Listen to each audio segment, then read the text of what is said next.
The last one of the hero weapons standing. He'll put it to good use. He's done a lot of damage on this flank up through middle. How much can the pistols be expected to get away with? That dink is nice. A bit more damage downrange means that G2 can give this 2v2 a look in.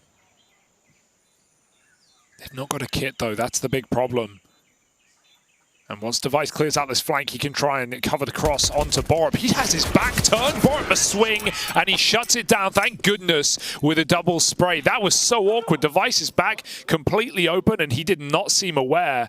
Thought he was going to move in to try and crossfire with Borup. Saved by the bell, Astralis. That was meant to be a lot cleaner of a round, but given how competitive G2 make it with that late mid re-aggression, the climb up, what a shot for Borup. You'll take it if you're Astralis. Someone to do something right, I'll be that guy. That's just... It's taken a tremendous amount from him, you know, it's taken its toll, but he's able to deliver it time and time again here. Look at this. One, and then he goes jumping over the smoke, misses Device's orb. This one, like, yeah, just... Stair doesn't do anything wrong. Throws an aid, that's enough. Homing missile for Nico. Doesn't want to give Astralis that info. Even then, he's not convinced. So Nico needs to hit more than just the one dig.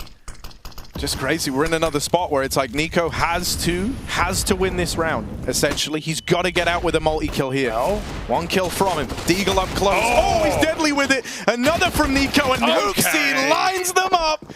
An unlikely combo come together on that B site for G2. And so it's just trading these rounds, trading these force buys back and forth right now to open up the second half. Yeah, no one can establish any control, any consistency, any money either. So the wildness at the start of this half will not be ending soon. Astralis will meet them there every step of the way. Fantastic deagling from Nico. And their buy rounds will not last long. Back to pistols, back to pace, into B, and in your face, Modesty! 3 digs in 3 shots, and he wants every single one. Have you ever seen something like that? My goodness! Take a bow, Modesty. It'd been the Nico show up until this point, but with that display right there, Modesty cements himself as a real front-runner in this series. And if these two can find their footing, I mean, that's probably player of the year right there. Look at this. Unbelievable scenes. Like it's a pug. Like it's easy. Like it's on rails. That is beautiful. Down, this him and is going to go bad. Cross paths like ships in the night. Never knowing just how close they came. This is bad for Astralis, though. This is ultra bad. Nico, will he hold the shot?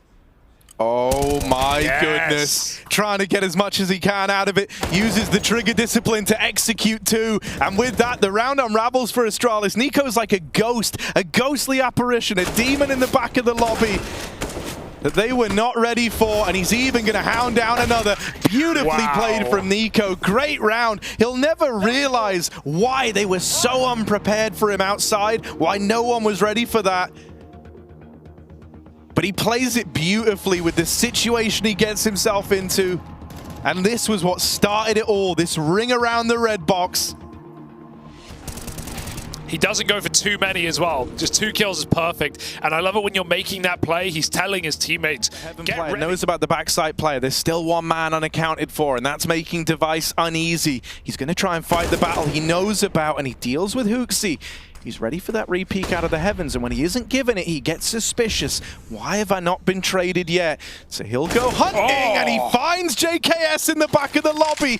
This is a fantastically played 1-on-3 from Device, but there's one man still to beat.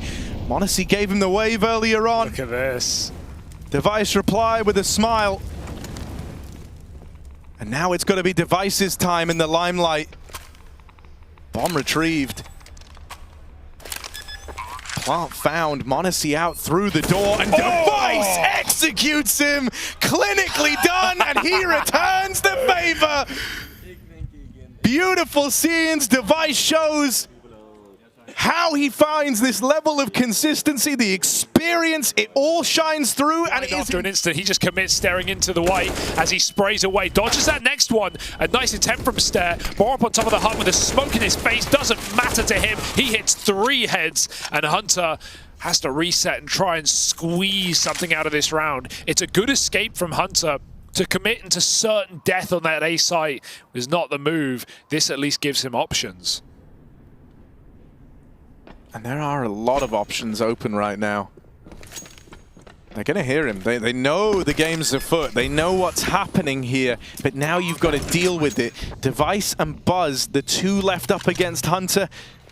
Armed with only the Tech 9. Hunter's looking for a clutch to end this for G2. Early on in this series, this was the only way they could win rounds. Now they look to win the whole series on the back of one. Hunter up close, and the Tech 9 delivers. Hunter with the close, and the uncrowned Kings of G2 pick up some steam towards the... That actually frees up Bit to rotate over to B, and in good timing as well. However, Beast getting fed in mid. Alexi, traded at least, leaves this even. MOUZ have got B. They've also got a lurk all the way through the A site. Torshi with a crucial kill onto Simple, though. That's going to give them the bomb on. The molly forces them wide. Torshi almost lines him up. I think Bit realized there, but it's too little and it's too late. Torshi's come to play. Finally, with his second AWP, puts in 3 kills in a 3-on-3 and gets MOUZ on the board. That's what we were waiting for. Great shooting.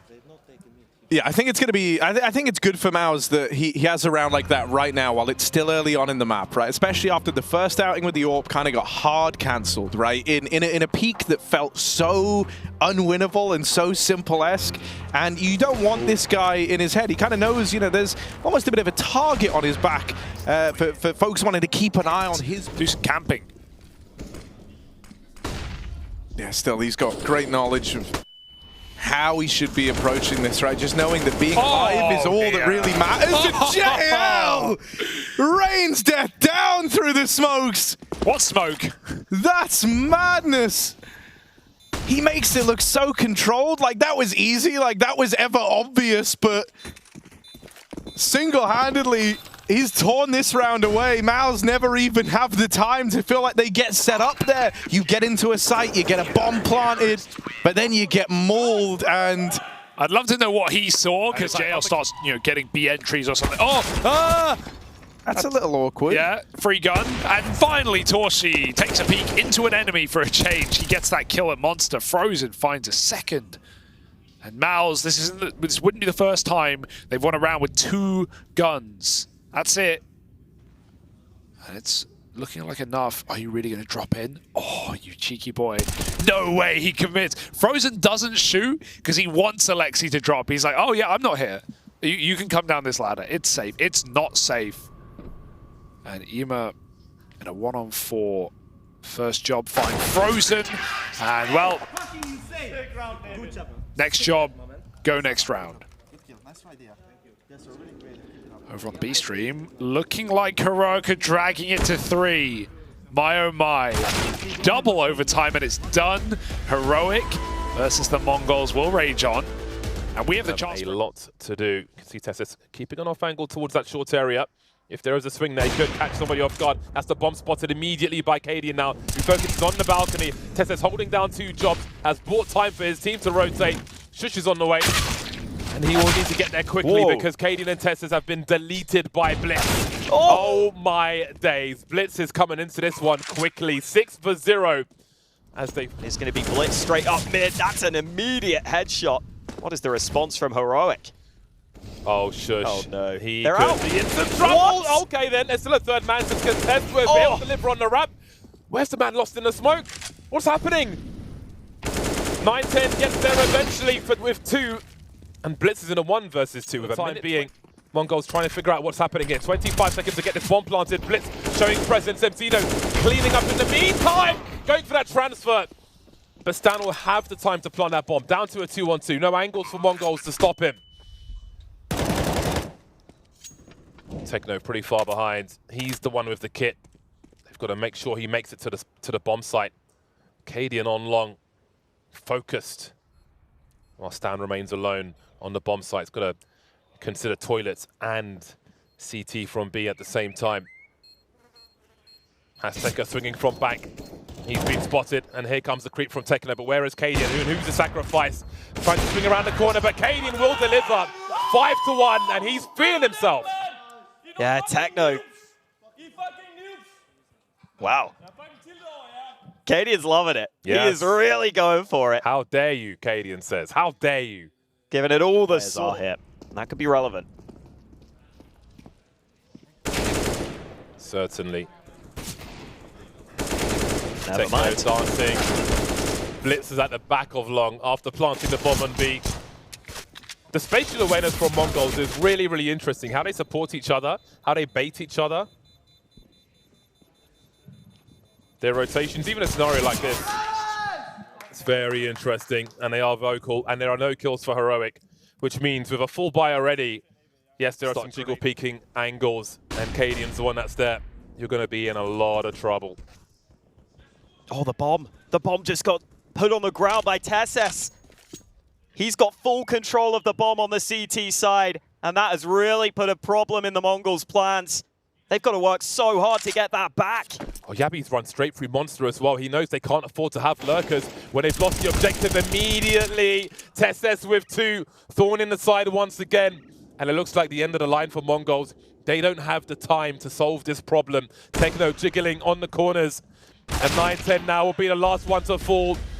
A very tough game for Heroic, but they've managed to take it and force an Inferno.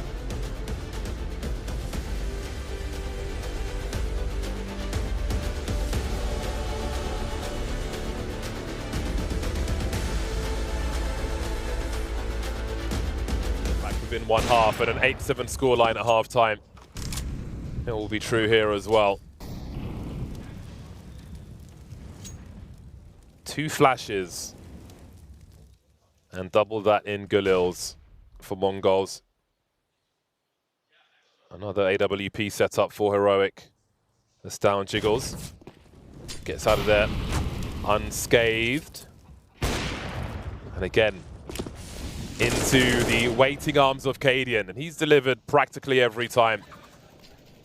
Again, the Jiggles. And Cadian's there to punish. Cadian, the Redeemer, looking for more, and he will get what he's looking for. 4 in the round now. Might get a chance for the 5th. Surely it's time to reload. Down to the pistol, that will be it. Finishing the half with an ace. He's very happy with that, but will he be happy once this game has concluded? Definitely got the gumption. That molly in the hands of Blitz, if it goes into this position, then what is about to happen? Here comes the swing. They're stuck in the corner now. Yabi and Tesses playing the bait setup. Will it be checked for? Beautiful from Tesses. She's surely done enough. Point of no return for 9-10. And it's 13 for Heroic. They did enough to push through and lose everything. Close as it wasn't enough from Mongols. It looked like Heroic were cowering in the corner, but they had a trick up their sleeve. They had a Tesses in their back pocket. A joker in the deck of cards. And Mongols overlook him entirely. Replicated here. 4 mollies on the site for Heroic. They know that's clear, but Tekno on LUZH with a triple! And it's all up to Cadian to try and save the round. He's gonna go through the smoke. This is so risky. Azteca has to be ready. Misshot Cadian. He's still alive. That smoke went flying. I don't know if that lands, but he's going to go for the bomb plant. No stray shots towards him. He'll try and work around this smoke.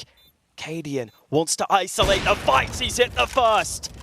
And 9-10 has to make the move. He knows he's low. It's pistol v pistol. It's Cadian moving in and delivering for Heroic. Why is this man so good in the clutch? He has all the highlights. Apparently every year. It's ridiculous. How does he clutch that? It's unbelievable.